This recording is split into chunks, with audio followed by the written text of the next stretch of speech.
नमस्कार साथियों, अस्सलाम वालेकुम। आप सभी लोगों का हमारे online YouTube channel UP Urdu GS academy पर बहुत बहुत स्वागत है। साथियों, आधुनिक भारत में हम 1857 हमने शुरू किया था, 1857 की क्रांति। और इस क्रम में हमने 1857 की क्रांति के क्रम में हमने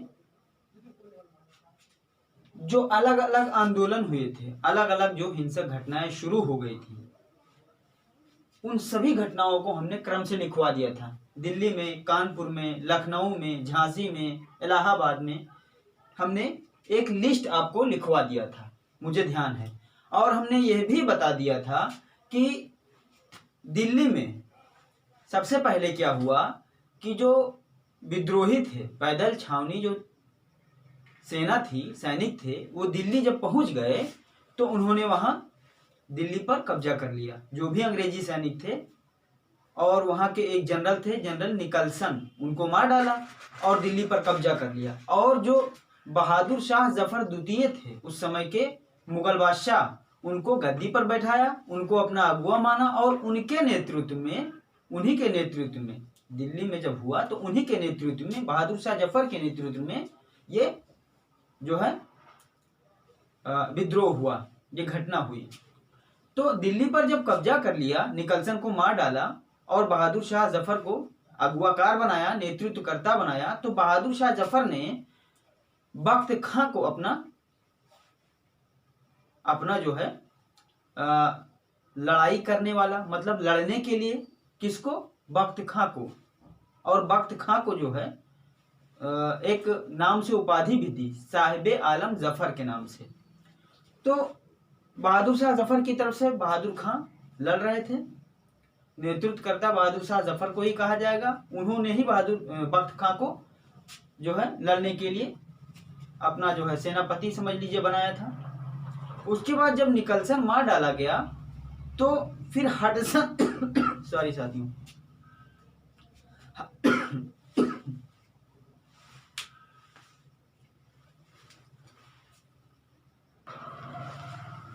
हडसन के नेतृत्व में अंग्रेजी सेना ने फिर से चढ़ाई की दिल्ली पर, और हडसन के नेतृत्व में उस विद्रोह को कुचला गया और बहादुर खां जफर को पकड़ करके रंगून भेज दिया गया उम्र कैद के लिए। उन्होंने कहा कि हमको जान से ना मारिए, हमको और कुछ भी कर दीजिए, तो उनको उम्र कैद के लिए रंगून भेज दिया गया, जो बर्मा में आज के दौर में है। तो वो उनकी वहां मृत्यु हो गई। जफर खां 82 वर्ष के थे, बहादुर शाह जफर। तो ये था दिल्ली, जो सबसे पहला विद्रोह हुआ था दिल्ली में। दिल्ली से हम आपको बताना शुरुआत करेंगे। तो सबसे पहले हमने दिल्ली में बताया था, तो दिल्ली का तो ये हाल था। उसके बाद हम आते हैं, क्योंकि दिल्ली पर फिर से हडसन के नेतृत्व में कब्जा हो गया अंग्रेजों का, बहादुर शाह जफर पकड़े गए और उनको रंगून भेज दिया गया। दिल्ली के बाद में अब देखिए कहाँ कहाँ दमन हुआ। जितने भी जगह पर आंदोलन हुए, चाहे वो दिल्ली हो, चाहे लखनऊ हो, चाहे कानपुर हो, चाहे झांसी हो, और चाहे इलाहाबाद हो, हर जगह पर विद्रोहियों का दमन किया गया। और दमन करने वाला जो अंग्रेज था, उसका नाम भी हमने पूरी लिस्ट में बता दिया था। तो अब उन्हीं को हम डिटेल में थोड़ा बताएंगे, तो दिल्ली का हम बता चुके, अब आते हैं लखनऊ पे। लखनऊ के जो नेतृत्वकर्ता थे, नवाब वाजिद अली शाह की पत्नी थी बेगम हजरत महल। तो बेगम हजरत महल ने नेतृत्व किया था। लखनऊ में जो आंदोलन हुआ था, लखनऊ में जो विद्रोहियों का कब्जा हुआ था, वो बेगम हजरत महल के नेतृत्व में हुआ था। तो लखनऊ में जब विद्रोही आ गए तो लखनऊ में जितने भी अंग्रेजी सैनिक थे उन सबको मार डाला और उसके बाद में लखनऊ पर कब्जा कर लिया। और नेतृत्वकर्ता कौन थे ये भी जानते रहिए, बेगम हजरत महल। और बेगम हजरत महल ने अपने लड़के को, बिरजिस कादिर उनका लड़का था, बिरजिस कादिर को अपने ही नेतृत्व में लखनऊ का नवाब घोषित किया।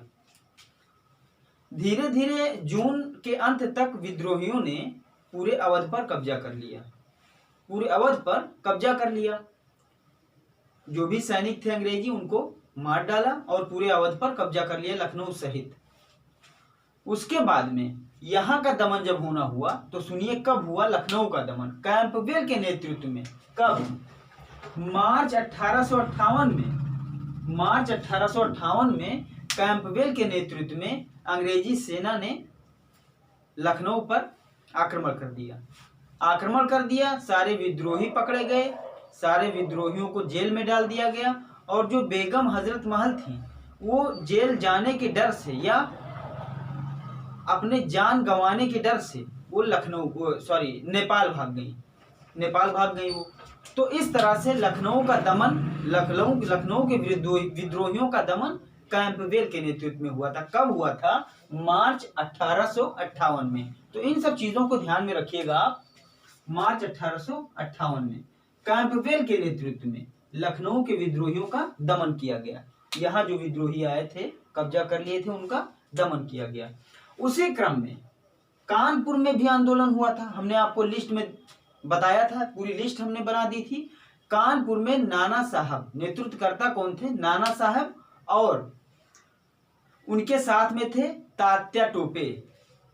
तात्या टोपे, देखिए नाना साहब, कानपुर के नेतृत्वकर्ता नाना साहब थे। नाना साहब का ही नाम एक और है, धोधू पंत। आ जाता है तो आप भूलिएगा नहीं, धोधू पंत या नाना साहब। तो नाना साहब ने कानपुर के विद्रोहियों का नेतृत्व किया और वहां पर विद्रोह कर दिया। जब विद्रोही कानपुर पहुंचे तो वहां के जो जितने भी अंग्रेजी सैनिक थे उनको मार डाला। और कानपुर में एक जनरल थे, उनका नाम जो है सर ह्यू व्हीलर था। सर ह्यू व्हीलर था। तो इनके पास जब सैनिक पहुंचे तो इन्होंने आत्मसमर्पण कर दिया। कहा हमको मारो ना, हम आत्मसमर्पण कर दे रहे हैं और हमको सुरक्षित इलाहाबाद पहुंचा दिया जाए। विद्रोही मान गए, ठीक है हम आपको इलाहाबाद पहुंचा देंगे, नहीं मारेंगे। लेकिन कानपुर से लाते समय विद्रोहियों ने इनको, सर ह्यू व्हीलर को, सत्ती चौरा नामक स्थान पर, कहा? सत्ती चौरा नामक स्थान कानपुर में ही है, कानपुर के बाहर नहीं, कानपुर में ही है। सत्ती चौरा नामक स्थान पर इनका मर्डर कर दिया। किसका? सर ह्यू व्हीलर का, जो कानपुर छावनी के जनरल थे। क्योंकि कानपुर छावनी में जितने सिपाही थे सबको मार डाले।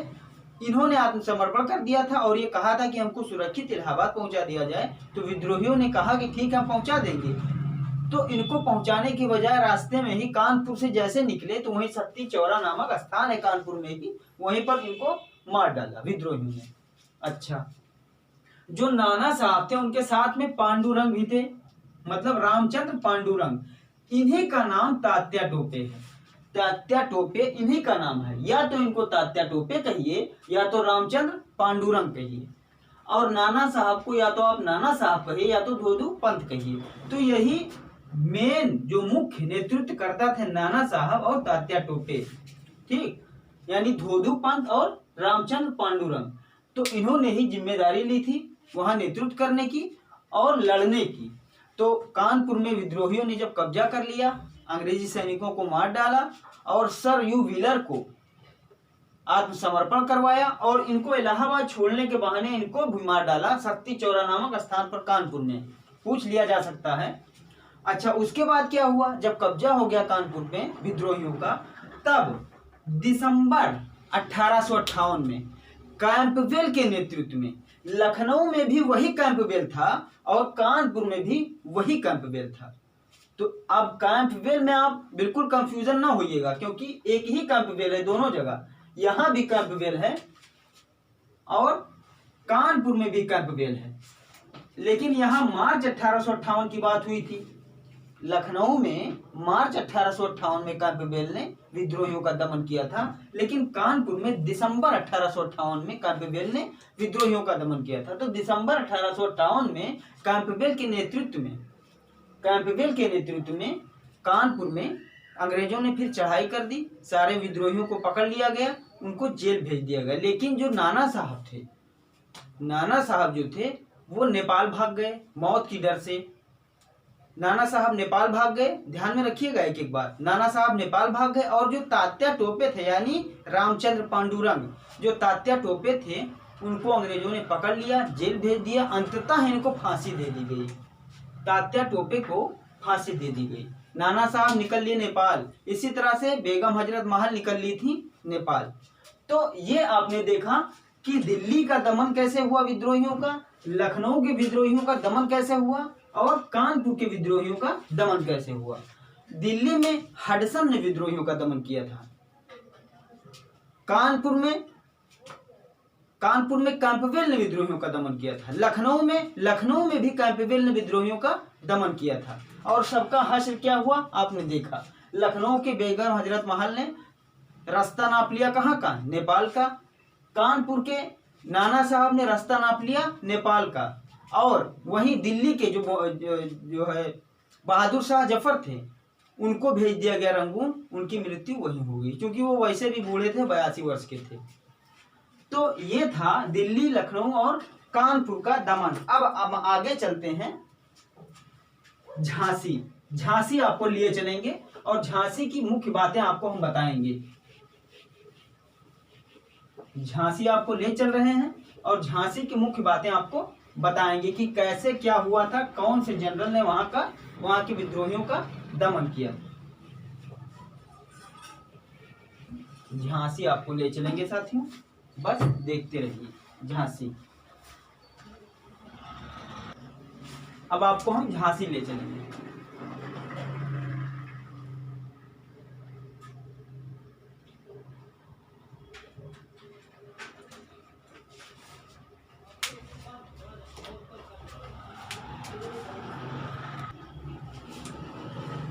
झांसी देखिए, झांसी में गंगाधर राव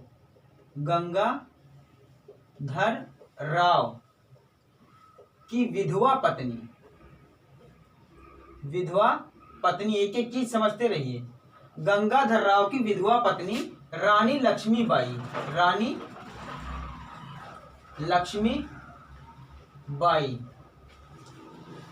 तो झांसी में गंगाधर राव की विधवा पत्नी रानी लक्ष्मीबाई ने क्या किया, नेतृत्व किया।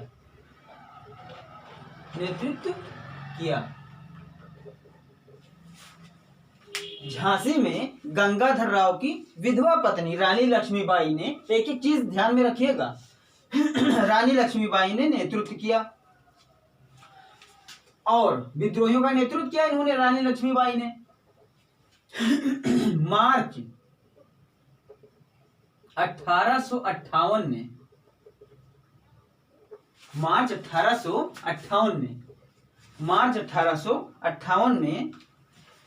हीरोज, हमने आपको लिखवाया था लिस्ट में, हीरोज के नेतृत्व में अंग्रेजी सेना ने झांसी पर आक्रमण कर दिया। जो हीरोज था, इसी के नेतृत्व में अंग्रेजी सेना ने झांसी पर आक्रमण कर दिया। झांसी पहुंची, इसकी हीरोज के नेतृत्व में सेना झांसी पहुंची और झांसी पर आक्रमण कर दिया। उसके बाद में रानी लक्ष्मीबाई से इसने युद्ध किया। लेकिन कुछ गद्दार होते हैं हर जगह, कुछ गद्दारों की वजह से रानी लक्ष्मीबाई हार गई। रानी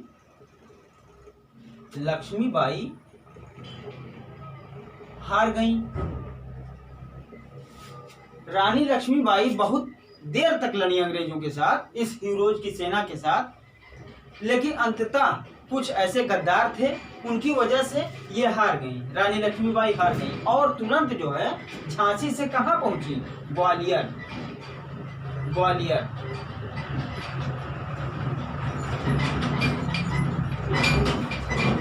झांसी से ग्वालियर पहुंची रानी लक्ष्मीबाई। जब हीरोज के नेतृत्व में अंग्रेजी सेना से हार गई कुछ गद्दारों की वजह से, तो वो झांसी से ग्वालियर पहुंची। और पीछे से अंग्रेजी सेना हीरोज के नेतृत्व में ग्वालियर भी पहुंच गई।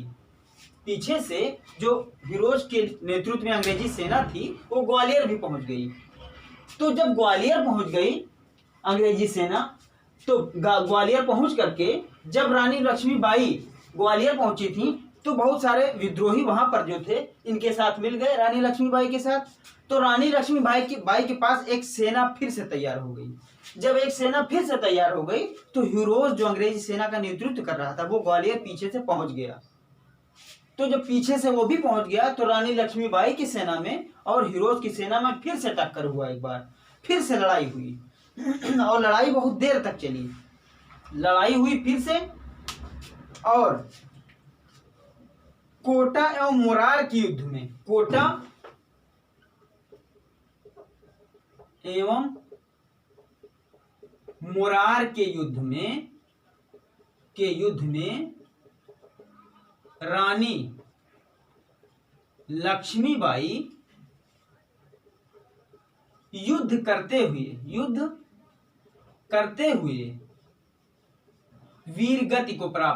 वीरगति को प्राप्त हुई। यानी कि रानी लक्ष्मीबाई ने झांसी में भी लड़ाई लड़ी हीरोज के साथ में, और वहां से जब आई ग्वालियर तो ग्वालियर में भी हीरोज की सेना के साथ लड़ाई हुई, बहुत भयंकर लड़ाई हुई। लेकिन अंततः लड़ाई करते हुए रानी लक्ष्मीबाई वीरगति को प्राप्त हो गई। इस तरह से झांसी पर फिर से विद्रोहियों का दमन हो गया और अंग्रेजों की सेना का अस्तित्व स्थापित हो गया। तो ये झांसी का दमन हुआ। और हीरोज ने लिखा है, ये बहुत महत्वपूर्ण लाइन है जो मैं लिखने जा रहा हूं। हीरोज ने लिखा है, क्या लिखा है हीरोज ने लिखा है कि यहां पर सोई हुई महिला सभी विद्रोहियों में एकमात्र मर्द थी। 2 बार रानी लक्ष्मीबाई ने लड़ाई लड़ी, एक बार झांसी में, फिर वहां से जब ग्वालियर पहुंची तो ग्वालियर में फिर से उसी की सेना के साथ लड़ाई हुई, बहुत भयंकर लड़ाई हुई, बहुत देर तक लड़ाई हुई। तो अंततः भले ही ये वीरगति को प्राप्त हो गई लड़ाई लड़ते हुए, लेकिन हीरोज ने इनके बारे में लिखा है कि सभी सोई हुई महिला विद्रोहियों में अकेली ये एक मर्द थी। सभी सोई हुई महिला विद्रोहियों में अकेली यही एक मर्द थी। विद्रोह का ये स्टेटमेंट है, यूरोज का ये स्टेटमेंट है। पूछ लिया जाता है परीक्षा में कि रानी लक्ष्मीबाई के संबंध में हीरोज ने क्या कहा था, तो आप जान लीजिए कि हीरोज ने कहा कि यहां सभी सोई हुई महिला विद्रोहियों में अकेली एक महिला यही मर्द थी, रानी लक्ष्मीबाई को कहा। तो इस तरह से साथियों झांसी पर पुनः अंग्रेजों की सत्ता स्थापित हो गई। तो आपने देखा दिल्ली, लखनऊ, कानपुर, दिल्ली में हडसन, लखनऊ में कैंपबेल, कानपुर में कैंपबेल और झांसी में हीरोज। अब आगे चलते हैं। अब चलते हैं झांसी के बाद इलाहाबाद। इलाहाबाद में जो विद्रोहियों के नेतृत्व करता थे वो लियाकत अली थे। हमने आपको लिस्ट जब बनवाया था तो उसमें बताया था।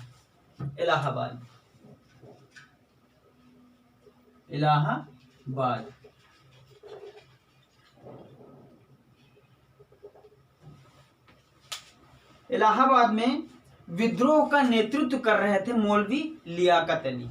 कौन नेतृत्वकर्ता कौन थे? नेतृत्वकर्ता मौलवी लियाकत अली।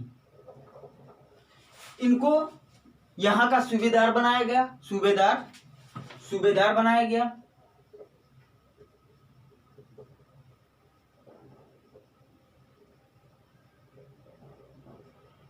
लियाकत अली को इलाहाबाद का सूबेदार बनाया गया।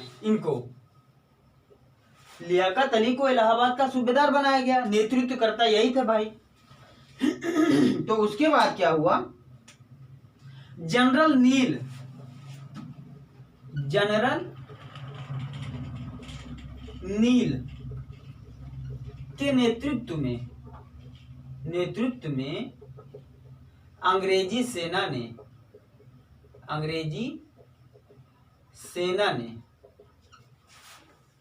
इलाहाबाद पर आक्रमण किया।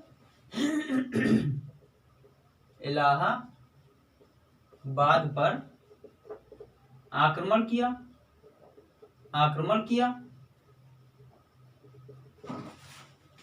तो जनरल नील के नेतृत्व में इलाहाबाद पर अंग्रेजी सेना ने आक्रमण कर दिया।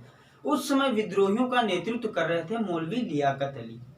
जनरल नील ने इतने क्रूरता के साथ, आप विश्वास नहीं करेंगे, इतने क्रूरता के साथ इलाहाबाद के विद्रोहियों का दमन कर दिया कि पता ही नहीं चला कि विद्रोही कब आए थे और कब गए। सारे विद्रोही ज्यादा से ज्यादा मार डाले गए, थोड़ा जो भी बहुत बचे उनको जेल में ठूस दिया गया और पूरा इलाहाबाद विद्रोहियों से तुरंत खाली करा दिया गया, बहुत ही क्रूरता के साथ। किसके द्वारा?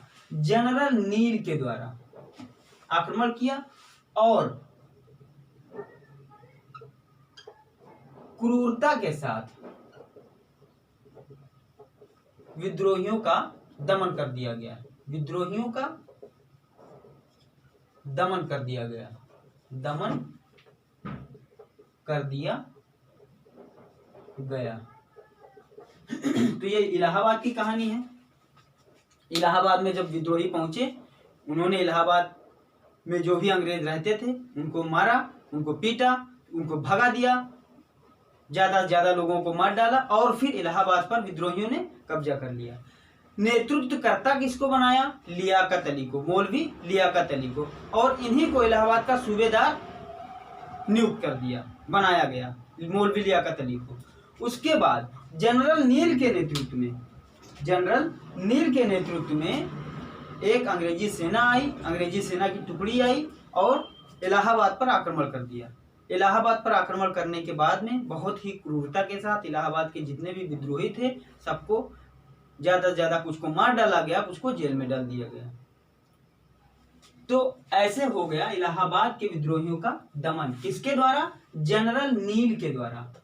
जनरल नील के नेतृत्व में, इन्हीं के नेतृत्व में अंग्रेजी सेना आई थी।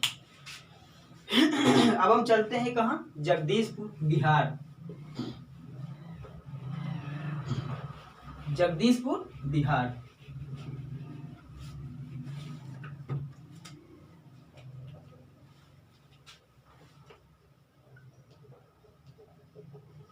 जगदीशपुर बिहार में है। जगदीशपुर। नेतृत्वकर्ता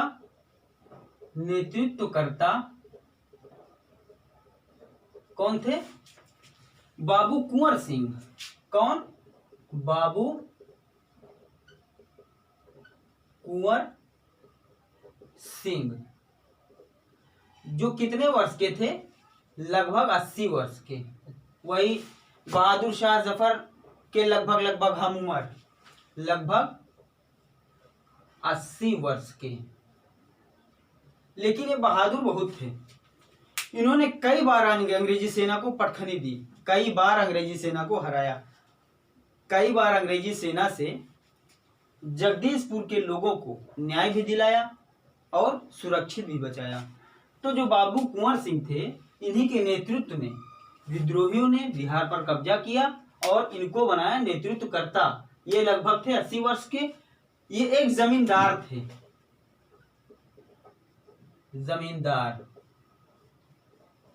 ये एक जमींदार थे। कौन? बाबू कुंवर सिंह।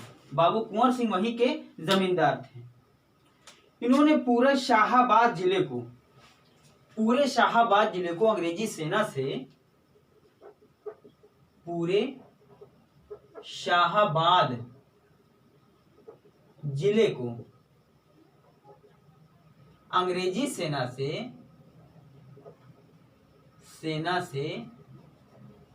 कई बार बचाया।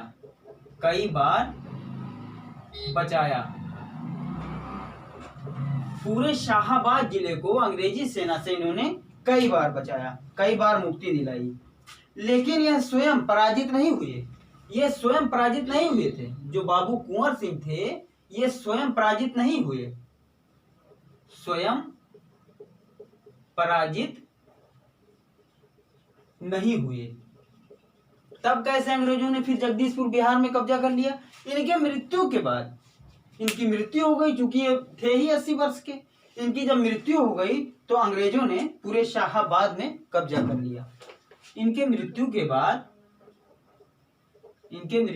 बाद अंग्रेजों ने शाहाबाद पर कब्जा कर लिया।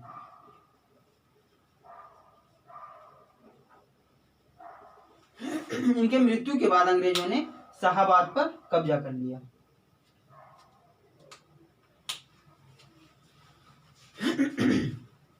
तो ये जगदीशपुर की कहानी है। इस तरह से आपने दिल्ली देखा, लखनऊ देखा, कानपुर देखा, झांसी देखा और जगदीशपुर बिहार देखा और इलाहाबाद देखा। तो आज का क्लास हम यही खत्म करते हैं साथियों। अगला क्लास हम पढ़ाएंगे तो इसके आगे से बताएंगे। तो जिन भाइयों और बहनों ने, जिन साथियों ने 1857 की क्लास शुरू से नहीं देखी है वो हमारे YouTube चैनल पे जाएं और प्लेलिस्ट खोलकर वहां पर मॉडर्न हिस्ट्री है, उस फोल्डर को जब खोलेंगे तो उसमें 1857 की क्रांति आपको मिलेगी। तो पहला क्लास, दूसरा क्लास, तीसरा क्लास, चौथा क्लास ऐसे वहां पर पड़ा हुआ है। जो भी हमारा आज का शायद तीसरा या चौथा क्लास है 1857 की क्रांति का। तो इसके पहले हमने जितने क्लास पढ़ाए हैं सब हमारे प्लेलिस्ट में पड़े हुए हैं। आप कभी भी देख सकते हैं, चाहे जब देख सकते हैं, बिल्कुल फ्री है सभी लोगों के लिए। तो अगली क्लास में हम जगदीशपुर बिहार के बाद हम चलेंगे, अगली क्लास में यहां से हम चलेंगे फैजाबाद चलेंगे और वहां के विद्रोहियों का दमन देखेंगे। वहां का नेतृत्व मौलवी अहमदुल्ला ने किया था। तो अब यहां से चलेंगे फैजाबाद। तो आज के लिए बस यहीं तक साथियों। इसके बाद अगली क्लास में हम इसके आगे से पढ़ाएंगे। तो बहुत बहुत धन्यवाद, बहुत बहुत शुक्रिया पूरा वीडियो देखने के लिए।